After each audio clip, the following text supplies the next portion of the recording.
저는 이제 병원장이에요. 병원에 저희 자생한방병원이라고 잠실 전국에 한 20개 정도 있습니다. 그 병원에 이제 잠실 병원장이고 전체 자생의료재단의 사회공헌, 재단은 공헌을 해야 되거든요. 봉사활동, 거기 사회공헌 위원장입니다. 제가 이제 5년 됐어요. 5년 동안 제가 이제 한의학 박사를 받았는데 역사를 한번 공부하고 싶어서 인하대 고고학과를 들어왔어요. 융합고고학과. 그래서 우리 남채 교수님을 지도교수님 모시고 국회대 교수님 지도교수 모시고 박사 논문을 한 5년 동안 공부하면서 썼습니다. 힘들었어요. 굉장히. 저녁에는 환자 보고 와서 10시에 자가지고 3시에 일어났습니다. 새벽 3시에 일어나서 3시부터 6시까지 3시간 동안 논문을 다 보고 책을 보고 하루에 2페이지씩 한 3년 동안 공부한 거를 2페이지씩 써가지고 박사 논문을 작년에 24년 2월 달에 나왔습니다. 내용이 고려 서북계 지리적 위치에 관한 융합적 고찰. 그래서 오늘 발표하신 이 내용이 사실은 제 박사 논문의 근간이 됩니다. 이렇게 하나의 기틀이 돼요. 거기서 시작한 거거든요. 그래서 이러한 박사 융합 고고학적인 어떤 것이 인하대가 가장 전국에서 가장 전통이 있으면서 이렇게 뿌리가 깊은 학과입니다. 굉장히 자부심이 있죠. 그래서 우리 인하대 우리 박사님들 뒤에 하신 분이 있는데 저는 이제 경희대 한의과 대학 박사 받을 때 이렇게 힘들지 않았어요.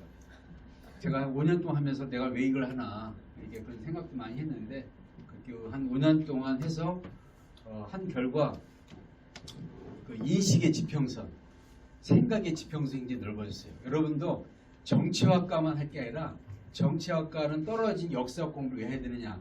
역사 공부를 하면서 정치 어떤 그런 눈이 깊어져요. 안목이 깊어집니다. 그러니까 이 역사를 모르면 사실 정치 상황을 이렇게 또 알 수가 없습니다. 이렇게 미래의 어떤 이렇게 역사가 사실 정치예요.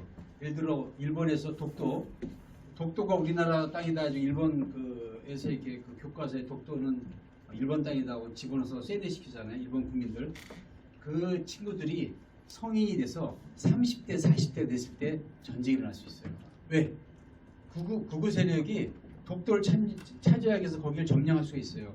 정치 상황이 되는 거예요. 그러니까 역사하고 정치하고는 뗄 수가 없습니다. 고구려하고 수나라, 고구려하고 당나라 전쟁이 왜 일어났느냐? 고구려 평양이 수나라 당나라 땅이었다고 하는 신당서, 그 역사책의 왜곡이 하나의 발단이 돼서 점령하기 위해서 쳐들어온 거예요. 수나라 당나라 전쟁이 역사의 왜곡서부터 시작돼요. 그걸 우리가 볼 때 이 정치는 그러므로 이 정외과는 반드시 역사 인식이 역사의 어떤 보는 보편적인 시각을 가져야 된다 생각합니다. 이렇게. 그래서 아마 우리 교수님께서 정외과에 이런 역사 전통한 우리나라의 가장 한문의 대가시거든요. 우리 윤한태 교수님. 그 교수님의 연구를 바탕으로 저는 좀 융합적으로 좀 했습니다. 그래서 다른 내용 중에서 아주 핵심 내용 몇 가지만 말씀드리고자 해요. 여기 보면 아까 보신 고려사 절유라고 하는 그 역사책에 압록강을 건너서 일어난 전투가 귀주에서 고려가 패전하는 게 되어 있는데 근데 이때 풀을 녹자, 실사변에 풀을 녹자가 들어가 있는 압록강인데 원래 이런 글자가 아니고 요새 세계는 압록강은 맑을 녹자가 들어간 압록강이다. 이 맑을 녹자가 들어간 압록강은 지금 여러분이 알고 있는 압록강이 한반도 압록강이 아니고 요하라는 거예요. 요하에서 전쟁이 일어났다는 거예요. 그래서 최근 논문에서 고려사에서 이야기하는 압록강은 풀을 녹자에 쓰는 압록강이지만 이것은 사실은 이 물수변을 쓴 요하 압록강을 얘기한다라고 갖고 이 각주에 이제 우리 복귀대 교수님과 윤학대 교수님이 쓰신 책의 내용을 제가 이게 각주로 썼습니다. 자, 그러면서 이 내용을 쭉 하는데 이거에 대한 이 결정적인 제가 증거 자료를 하는 것을 제가 새벽에 발견했어요. 뭐냐면 이 원문 내용을 이렇게 번역하면 이랬습니다. 11월 의류년에 대군이 압록강을 건너 강조와 맞서 대항해서 패배시키자 동주는 물러나 주둔했다. 그리고는 이립을 강조와 부작 이립을 사로잡았고 달아나는 군사도 우리나라 이제 고려 군사죠. 군사들 추격해 죽였다. 요 나라에서 요 나라 역사서에 나온 얘기예요. 요 나라 역사서에. 그리고 무자일에 이게 60갑절이다. 갑자을축 병인정명 무진기사 경호심 임신계수 그래서 60갑절 외워요. 그래서 옛날에 병신도 6갑 했다고 그래요. 병신도 6갑을 외웠는데 지금은 못 외우잖아요, 여러분이. 지금 2월 17일이 무슨 날인지 모르잖아요. 자기가 지금 언제 4월 10일이면 무슨 날이거든요. 그게 갑자을축 병인정명 무진기사 경호심에서 60갑절 돌아가요. 그래서 60갑절 돌아가는데 그 중에서 여기 의류 다음에 의류, 병술, 정해, 그 다음에 무자.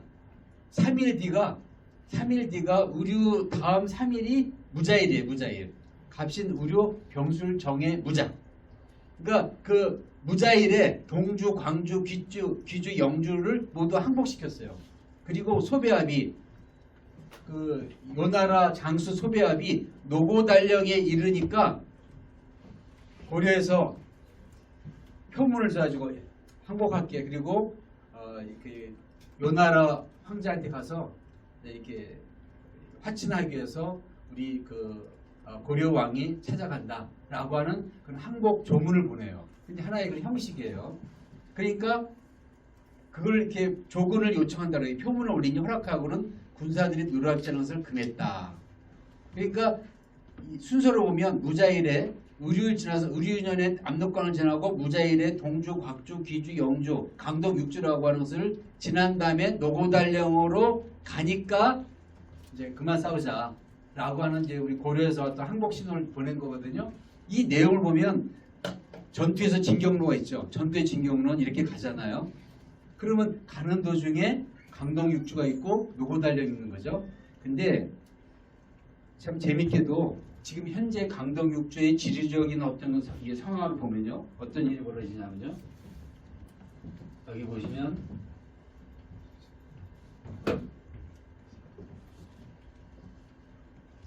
자, 우리가 알고 있는 강동 육지 위치로 볼 때는 동주, 곽주, 귀주, 영주가 여기 있어요. 철주 강동 육주가. 근데 노고달령은 여기 있어요. 그럼 이 원문으로 볼 때 요 나라 군대가 동주, 곽주, 귀주, 영주를 점령하고 나서 또 후퇴해서 노고달령을 또 점령해. 이런 미친 짓이 어디 있어요? 그 미친 짓이죠. 군대가 일로 와서 쳐들어와야 되는데 왔다가 다시 후퇴해서 여길 또 점령하니까 고려에서 야 항복한다. 이게 말이 돼요? 이거는 전투 경로로 볼 때 도저히 있을 수 없는 거예요. 제가 이거를 새벽에 발견하고 나서는 결정적으로 이거는 학계에서 이게 해명을 해야 된다. 이 요사의 어떤 그 진격 경로 입장을 볼 때 동주, 곽주, 귀주, 영주를 이렇게 점령하고 나서 그리고 노고달령을 점령하기 위해서 또 거꾸로 위로 가야 돼. 이거 있을 수가 없어요. 왜 이런 그 경로가 생겼느냐? 한반도 이남으로 강동 육지를 억지로 지명을 다 집어넣어 버린 거야. 일제시대 때. 왜? 우리나라는 절대로 한반도 압록강을 넘어서 영토를 확장한 나라가 아니야. 저희 나라는 약소민족이고 국력이 약해서 한반도 위쪽으로 만주 땅을 점령한 적이 없다. 그게 반도사관이에요. 식민사관이고 그 사관이 지금까지 내려오고 있어요. 그래서 그 사관의 결과로 중국에서 한국은 대한민국은 중국의 속국이다. 그런 얘기를 하는 거예요. 그런 역사관에 의해서. 근데 우리나라 역사학자들은 그거에 대해서 대항을 못 하잖아요. 자, 이거를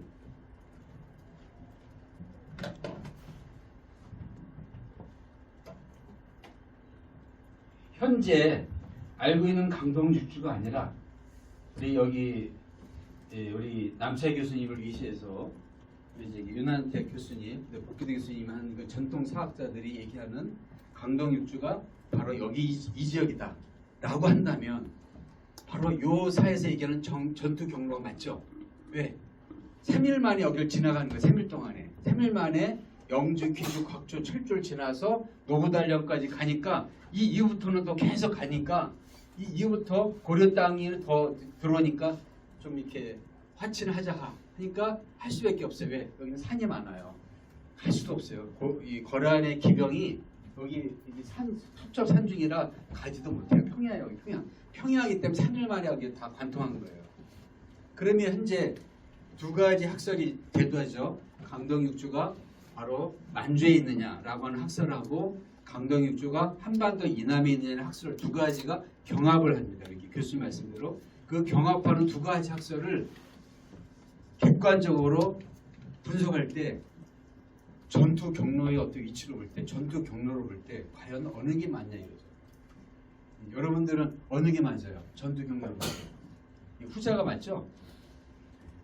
그리고 3일 만에 압록강을 건너서 다시 갈 수가 없어요. 그 거리가 이렇게 되지도 않습니다. 첩첩산중이 있어가지고 기마병이 말 타고 가지도 못하고 사람 걸어서 3일 만에 다시 돌아가지도 못합니다. 강동육지에서 노고단련까지. 그러면 그러한 있을 수 없는 이 전투 경로를 이렇게 얘기하는 것은 왜 그러냐? 아까 했듯이 강동육지를 억지로 한반도 이남으로 귀속시킨 결과다. 그러면 강동육주가 어떤 지역이냐? 왜 거란에서는 그토록 강동육주를 점령하려고 애를 썼느냐? 이 지역에서요. 이 지역에서 콩이 납니다. 콩. 그리고 귀리 나고 옥수 나고 밀이 나요. 콩은 굉장히 중요해요. 콩이 왜 중요하냐면 콩은 식물성 단백질입니다. 우리 영양학적으로 옛날에 고기가 없어도 콩을 잘 먹으면요 건강해졌어요. 그리고 콩을 제일 좋아하는 게 그 짐승 가운데 뭐예요? 말이에요. 말. 그래서 나라의 국력은 국지 국력은 제 말에 있다. 그런 그 문장이 있습니다. 그러니까 이 말이 수만 마리, 수십만 마리 키우려면 옥수수, 또 밀, 콩 그런 곡물이 풍부해야 돼. 그 곡물이 풍부한 지역은 여기에요. 여기. 이 평야 지역에서 수십만 마리의 말을 키울 수 있어요. 그래서 여기에 말공장도 이게 많고 이게 마시장도 많은 거예요. 여기 한반도 여기서는요 키울 수가 없어. 그냥 평야지대 있어. 제주도에 말이 많은 줄 아세요? 가보시면 평야지대예요. 제주도 말이. 그리고 여기에는 이런 건초, 갈대 이런 이렇게 그런 있어요. 우리가 왜 벼 같은 것은 벼 이제 하고 나면 왜 벼 있잖아요. 벼집. 그걸 다 말이 좋아해요. 그런 건초를 먹을 수 있는 지역이 여기입니다. 그러니까 이 지역은 경제적으로 엄청난 지역. 이 지역을 얻는 순간 청나라가 부국강병을 했어요. 청나라가. 그리고 이 지역을 뺏기는 순간 국력이 고려가 약해졌습니다. 그래서 이 지역을 뺏고 뺏기는 전쟁이 고려의 바로 거란과 고려 전쟁이었어요.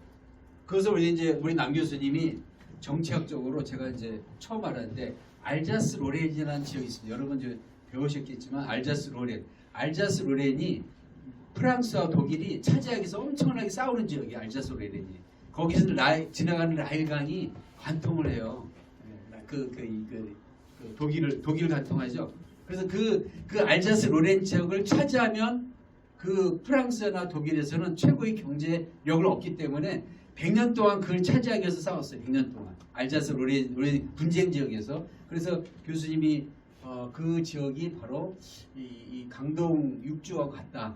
강동 육지를 차지하기 위해서 이렇게 거란하고 고려하고 싸운 것이 마치 독일하고 프랑스가 알자스 로렌을 차지하기 위한 전쟁과 같다. 그 지역까지 가지고 그걸 이렇게 논문에 넣자해서 제가 처음으로 알자스 로렌 공부를 했습니다. 이렇게 그 책도 보고 맞다. 그러면서 여기가 경제적인 가치가 엄청난 거죠. 이렇게. 그래서 경제적 가치가 뭐든지 뺏고자 하는 것은 이유가 있어요.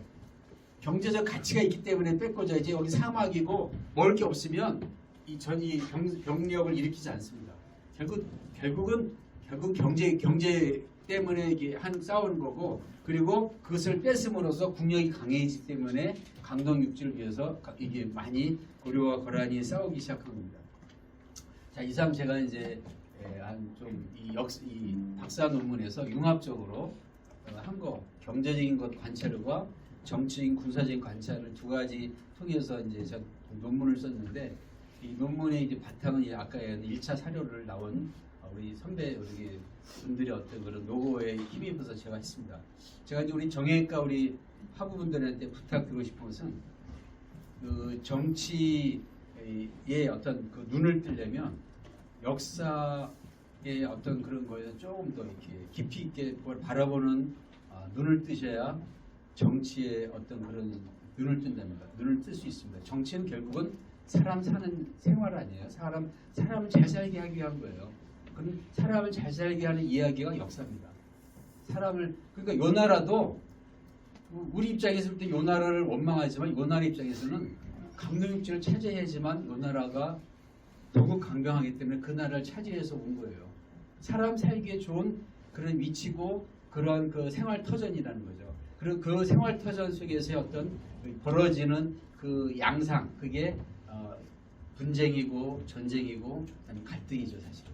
그래서 이 정치는 사실 어떻게 보면 역사와 뗄 수 없는 그런 불가분의 관계이기 때문에 여기 계신 분들이 우리 남 교수님은 아마 유일하게 전국에 있는 교수님 중에서 아마 역사를 전공하지 않으면서도 역사에 어떤 그런 깊이가 있으니까 그런 우리 정치학 교수님이세요. 그래서 그런 교수님한테 지도받으시면서 여러분도 눈을 뜨시면 좋을 것 같습니다. 저도 주변의 한의사들한테 이런 역사 얘기를 하면 되게 좋고, 그리고 어디 나가도 요즘은 건강 얘기보다 역사 얘기하면서 이런 한의학 정보 얘기해주면 되게 좋아요. 그렇게 한 가지만 얘기하면 재미없는데 융합적으로 제가 이렇게 고고학 얘기도 하고 한의학 이렇게 건강 얘기도 하면 되게 이렇게 좀 재밌으니까 여러분들도 좀 더 풍부한 그런 이제 지식을 쌓기 위해서 이런 자리가 필요하다고 생각합니다. 고맙습니다. 한의사답게 고려인삼 얘기도 왜 안 하십니까? 고려인삼. 예, 고려인삼 제가 이렇게 고려인삼 이렇게 말로 얘기하면 이 지역이 고려인삼이 나는 유명한 지역이에요. 근데 고려인삼이 아니고 정확히 얘기하면 산삼이에요. 산에서 나는 산삼인데 그 산에서 나는 삼을 너무 많이 캐다 보니까 삼이 다 떨어졌어요. 고려말 때. 그래서 조선 때부터는 그 삼을 집에서 그 재배하기 시작해서 그래서 그걸 가삼이라고 그래요. 집가자, 삼산자. 그래서 가삼이 형태로 나온 게 집에서 재배하기 시작한 조선 때부터고, 조선 이전의 고려 때는 산삼이었어요. 고려삼. 그래서 고려삼인데 여기서 나오고 밑에서 나와요. 밑에 경주 지방에서 나오고 다 전국 그 산에서 나오는 삼인데, 그 삼이 왜 여기가 좋으냐면 삼은 추운 지방에서 자라야 돼요. 추운 지방에서 추위를 이기면서 그 이기려고 삼에서 열을 발생해요. 열을 발생하고 생명의 에너지를 빨아들여요. 그래서 삼은 크게 요만한데 뿌리가 자기 크기의 10배가 들어가요. 파고들어서 영양분을 빨아먹어요. 그래서 산삼을 진짜 산삼을 보면 왜 뿌리 혹박테리가 이제 동글동글하게 막 이렇게 뿌리에 달려 있습니다. 근데 그 산삼을 먹으면 이 체온이 떨어지고 심장 박동이 약간 느려지고 기력이 떨어진 사람이 그 산삼을 달여 먹으면 금방 살아나요. 실제로. 그래서 옛날 왕실에서는 산삼을 꼭 이렇게 구비해 두고 왕이 위급할 때 산삼을 썼어요. 근데 그 산삼이 여기서 나거든요. 여기서 제일 효과 좋은 이 산삼을 고려에서 저기 그 송나라하고 요 나라에 보내는 그런 그 사료가 있습니다. 보낼 때 뭐 1000근씩 보내요. 1000근이면 한 근에 600g이니까 1000근이면 어떻게 돼요? 한 1000근이면 한 600kg 돼 있죠. 한 근이 600g이니까 한 근이 600g이니까 1000근이면 어떻게 돼요? 한 60kg? 6kg? 네. 그러니까 지금 산삼이 한 20g에서 30g밖에 안 돼요. 그러니까 20g, 30g밖에 안 되는데 그거를 한 근에 600g을 뭐 한 몇백 근을 보내니까 산에 있는 그 산삼을 다 캐는 거야.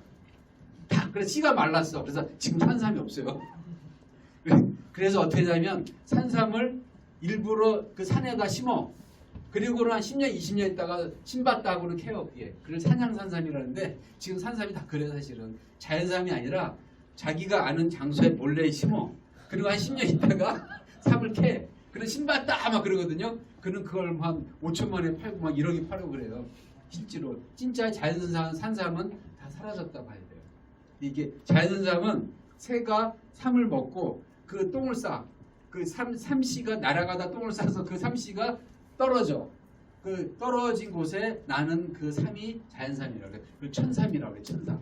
하늘에서 이렇게 한다. 그 천삼. 천삼 그다음에 지삼, 막 인삼 하는데 그렇게 종류가 있습니다. 그래서 그 삼이 여기 있어서 이 명나라 때는요. 청나라 지나서 명나라 때는 이 삼을 캐잖아요. 그러면 사형시켰어요. 일반인이 그 산에 못 들어가겠어요. 청나라 때부터 청나라에서 이제 우리 여기를 뺏은 뒤에 청나라부터 명나라 그때 계속 그래서 삼은 황실에서 직접 관리했습니다. 산삼은 그 산삼이 여기 나는 거예요. 그리고 여기 철이 나요. 철이 나고 소금이 많이 나요. 소금이 한 670만 건 나간다 그래요. 제가 이게 조사한 바에요. 여기 요동지방이 소금이 옛날에 돈이었습니다. 소금 많이 나고 그다음에 옥수수, 콩, 산삼, 그다음에 약재 엄청나 이렇게 이게 보물이 묻혀진 거죠. 옛날로 얘기하면 천연. 지금 얘기하면 석유 이상으로 이렇게 묻혀 있다 보시면 돼요. 그 당시에 어떤 가치를 볼 때. 그러니까 여기를 차지한 나라가 국력이 엄청나게 강해지니까 여기를 갖고 고려도 여기를 뺏기면 안 돼. 그러다가 나중에 점점 이 땅이 이렇게 뺏기면서 점점 이쪽 밑으로 내려오면서 조선시대 내려오면서 국력이 약해진 겁니다. 우리는 저게 우리 땅이었다는 것 그리고 그러한 역사에 있었다는 걸 상기하고 공부를 하시면서 정치 하시면 되겠습니다. 고맙습니다.